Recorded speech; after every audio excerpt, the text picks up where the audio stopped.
euh, revenir avec nous et puis nous en redire quelques mots sur ces notions de partenariat à partir des témoignages qu'on vient de voir. Merci. Je vais espérer être un petit peu plus à l'aise que ce matin. Je vous prie d'excuser.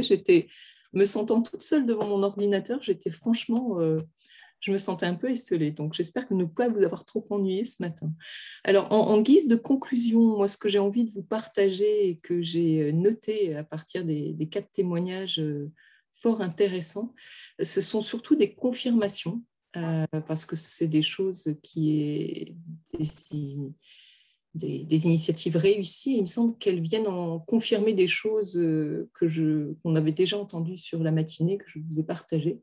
La première d'entre elles, c'est que c'est vraiment très utile et même indispensable, évidemment, d'être d'accord sur les enjeux entre les acteurs dès le départ. Le premier témoignage nous l'a bien montré, le dernier également, enfin, et puis même les autres, parce que voilà, l'idée, c'est de toute façon d'être bien d'accord sur l'enjeu initial. Et c'est d'autant plus fort et d'autant plus porteur que c'est relié à des vrais enjeux de terrain, les besoins des agriculteurs dans un petit groupe, d'un grand groupe, ou sur des demandes très pressantes. L'animatrice Coralie disait qu'elle était portée elle-même par ses producteurs qui la tiraient, qui en fait la stimulaient. Et le dernier témoignage qui a montré que l'envie des utilisateurs finaux aide les structures aussi d'une certaine façon à dépasser, transcender les frontières de chacune des structures qui composent le partenariat. Donc vraiment se relier, partager des enjeux et qu'ils soient reliés à des vrais besoins, c'est un moteur fabuleux. La deuxième confirmation, il me semble, c'est la richesse de la diversification du partenariat, sortir de l'entre-soi. Ça nous a beaucoup été dit par le troisième témoignage sur le fait d'avoir un œil extérieur, mais pas seulement, aussi pour les étudiants qui ont amené cet œil extérieur aux deux exploitations sur lesquelles ils sont allés faire leur diagnostic et avoir des discussions avec les agriculteurs, ça a enrichi. Donc cet œil extérieur permis par un partenariat diversifié, il me semble que tous les témoignages l'ont fortement illustré, voire questionné. Hein, ça peut être un questionnement qui remet éventuellement en question, c'est ce que nous a dit Raymond, questionné, voire remis en question par le regard de la sociologue, c'est utile. Mais d'un autre côté, de toute façon, l'apport est réciproque. Réciproque parce que la sociologue a dit aussi que évidemment tout le travail qu'elle a pu faire avec les agriculteurs l'ont nourri, ont structuré son travail et même soutenu. Donc, on peut passer du registre cognitif à quelque chose qui est beaucoup plus émotionnel et plus global, le soutien d'individus les uns envers les autres. Donc, cette complémentarité de mission, elle est permise par le partenariat diversifié. Il me semble que vraiment tous les témoignages l'ont bien illustré. Et elle est aussi permise, cette complémentarité, par les outils du faire en commun, qui ne sont pas forcément des outils nouveaux.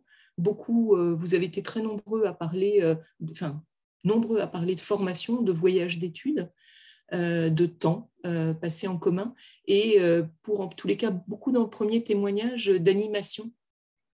Il y a eu pas mal de photos de réunions où on voyait les acteurs partager sur des murs entiers leurs réflexions.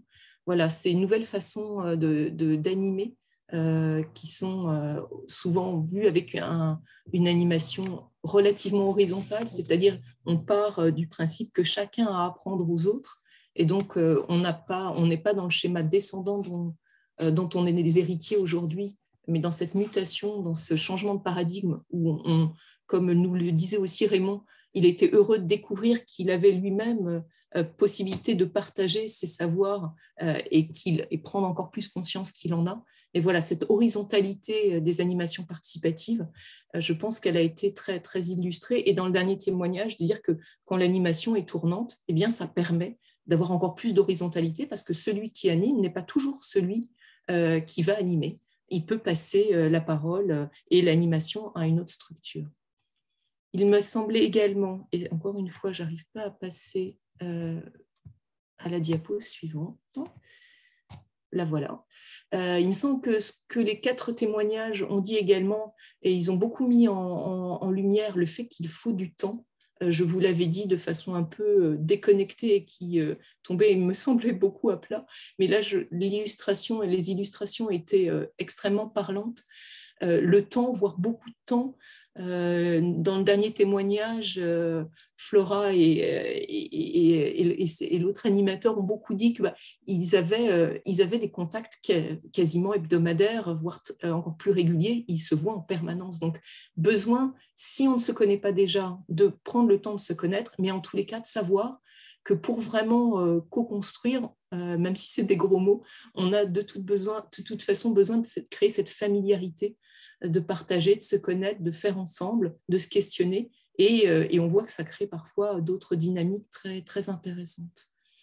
Et le dernier point qui me semble être une confirmation, c'est que la formalisation, la structuration, qui est en amont ou en aval, mais en tous les cas qui est nécessaire au moment où le partenariat se vit, elle permet cette reconnaissance mutuelle, la construction de la confiance. Ça apporte aussi de la cohérence. Ça montre qu'on peut être dans un lien de coopétition, que ça fonctionne, et qu'il me semble que la plupart des témoignages l'ont montré.